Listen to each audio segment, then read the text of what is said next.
Good day, everybody. I want to chronicle my Kieffer Pears. This is a what they call some people refer to it as an old-time pear, an old-fashioned pear. When you think of pears, you think of the Kieffer pear. But pears generally come in two types. You got your grainy skin pears, and then you got your smooth, soft skin pears that are almost like an apple. So this is not that. This is the complete end of the spectrum. It has a real thick, grainy skin. It's what I call a southern pear, or a pear that grows well in a humid climate. So, and these pears right here do the best in my zone 8 in the humid south. The thinner skin pears are grown more up north, kind of where apples are grown. But this is a popular pear for the south. So if you live in the south or in a humid area, you want to try this pear because it's very easy to grow. Most pears grow in, in this climate as well. But these definitely are native to this area. So the thing about a Kieffer pear, they're a slow growing type plant. Once they get established, they really start growing fast. This pear tree right here is probably about, I don't think it's quite 10 years old yet, maybe 8 or 9 years old. But it has got some good growth out of it. Once they get established, they put a lot of growth out. Matter of fact, it's probably needs one of those plants that you need to do some pruning each year to it, because it'll start growing these little, I didn't prune it last year, so it's growing a lot of these little thin branches in the center, and you want to keep this center pruned out real well. When you first plant a Kieffer pear, they'll want to put pears out pretty quick, and you're going to be tempted to let them stay on there. But for the first 3 or 4 years, I would just not let it put pears out. As far as spraying, these trees right here are really pretty much maintenance free. The only thing you have to do is keep them pruned. But I don't spray it with anything. The only diseases it'll get is fire blight, which is the same thing that the same problem you have with a lot of apple trees. But you just cut the fire blight out. I don't even think I've seen that come on this tree in the last few years. But other than that, it's pretty a maintenance-free tree. And then once you get them established, once they get about 3 or 4 years old, you don't even need to do any fertilizing. I think I would fertilize them twice a year.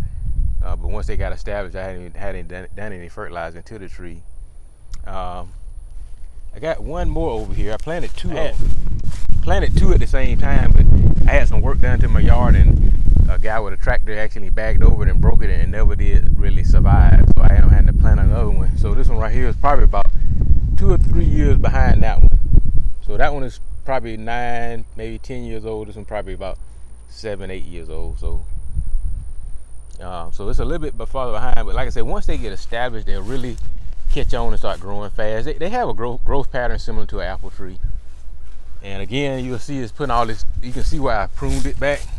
I like to keep the center pruned. There's a pruning cut there, and a pruning cut right here. And it's already putting new growth out right here. So they're very vigorous once they get established as far as putting out new growth. But it's just a wonderful pear tree to have. Very sweet and flavorful. It's like they don't get that full body flavor until they start getting some maturity on them. When they're real young, the fruit doesn't really taste all that great. But once they get some maturity on them, once they start getting that 8, 9, 10 year mark, they really can put out some really sweet, nice, succulent pears, and they'll store and keep for a long time. The pears are also real popular to make preserves, jams, desserts, pear cobbler. It's a real popular, pear to cook with and make things out of. So what I want to do is just show the beginning of the process where it's blooming. This is mid-March, so we're finna head into the spring, and we'll come back and I'll show you how to harvest them, and hopefully we'll wind up with a lot of pears. It's got a lot of blooms on it, and they really self-pollinate themselves, but I thought by having 2 varieties, they really get good pollination, and I think that's the case, because I usually get quite a bit of pears on these. Like I said, they have off years, like last year they didn't do that well, but anyway, we'll watch them and we'll see them grow, and I'll show you how to harvest them, and just stay tuned. All right, y'all, just want to give a quick update on the Kieffer Pear tree. It is May 10th, so now our fruit, I think when we first visited each other, it was blooming. So a lot of our fruit is sticking. I do want to clear it out in here some, but I do want it to start forming these major thick branches that stick straight up that can support the fruit. Because you can see these branches right here, they put a lot of fruit out, but they're not going to be able to support all of that fruit if it gets right. Because again, a pear tree is a very heavy pear, so we're gonna keep on going with it. I may have to thin some of them out. I don't want to. I don't want to break this branch because I don't want it to break in here somewhere.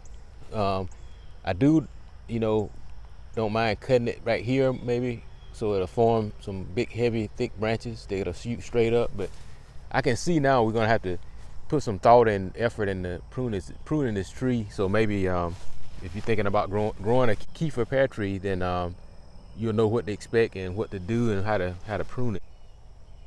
Okay, here's the other tree, the one that's a couple of years behind the first one I showed you, and it actually has more fruit on it than the older one, the other one. So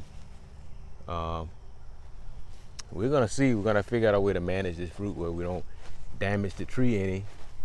But again, we're gonna have to do some pruning.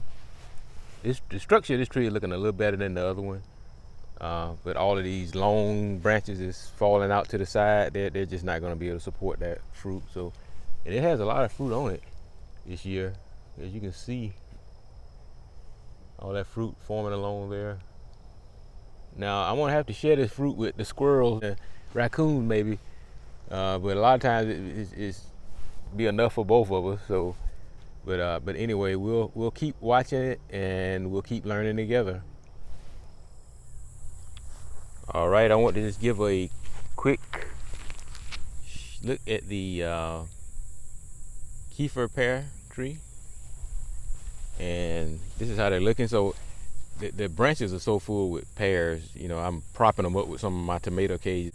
But anyways, you can see they're starting to get some size on them, and it is July the 12th. So we got a ways to go. I'm just gonna do a little quick update on them because we've got quite a bit of ways for them to go before they get ripe. So, but that's how they're looking so far. And let's just look at the other tree. Okay, this is tree 2, and they're looking pretty good. This one right here is in a little bit better shape. I'm gonna have to do something here. I'm gonna either have to thin these out, or I'm gonna have to prop this branch up because it is gonna definitely split that branch. Because these pears have, like I say, a long way to go, and they will get gigantic, and they will get that size, and they will be very heavy, and they will tear that branch off of there. So, but anyway, this is how they look at the first part of July, and we'll be back. All right, y'all. It is the first part of September, first week in September, and the Kieffer pears are ready to be harvested. You can tell because they'll get that nice gold color to them. And so the other thing you can do is you cut into them, the seeds will be jet black. That'll be another sign that they've reached their peak. And they've got a large size to them now. So now it's time to start harvesting them, because now they're at a point where they will easily fall off, especially if we have a windstorm or anything like that. So this is a good time to slowly start harvesting them. I'll get the gold ones off first, the one that has a real nice bronze color to them first. A week or two, I'll harvest all of them. But they store real well, so they're easy to store. Now, as you'll see, we propped up the branches. If we hadn't propped those branches up, they would have fell over. I had a good harvest this year, and I've eaten some of them, and it's very sweet and very succulent. So it's going to be a very good year. So let's look at the other tree. So the other tree is looking good. They're all ripe too. Got a good gold color to them. Now we had to do some propping up to a few branches on these too as well. But looking pretty good. Like I said, I have harvested quite a bit of them that fell on the ground. They're very sweet, very good. Can't wait to make me some preserves out of them. Maybe a pear cobbler. But for the most part, I've been cutting them up, putting them in the refrigerator, and just eating them fresh. It's a very good pear. So I hope this video encouraged you to grow a pear tree, hopefully a Kieffer pear tree. Hopefully this video gives you a good idea of what to expect, you know, the timeline involved in getting the pear tree, about how old the pear tree needs to be before it start really putting out some nice pears. So again, about that 7 to 8 year mark, they ought to start putting out some nice pears. Early on, you're gonna do some fertilizing to them and maintenance, and watch out for the fire blight, because when they're a young tree, that fire blight can take them out. But once they get big and mature like this, you know, and they get well established, then, you know, they're really a maintenance-free tree. It's, at least in my zone, is zone 8. So if you live in a southern area, a humid area, and you want a nice pear tree, you definitely want to look at the Kieffer pear tree. So thank you so much for watching, and please subscribe.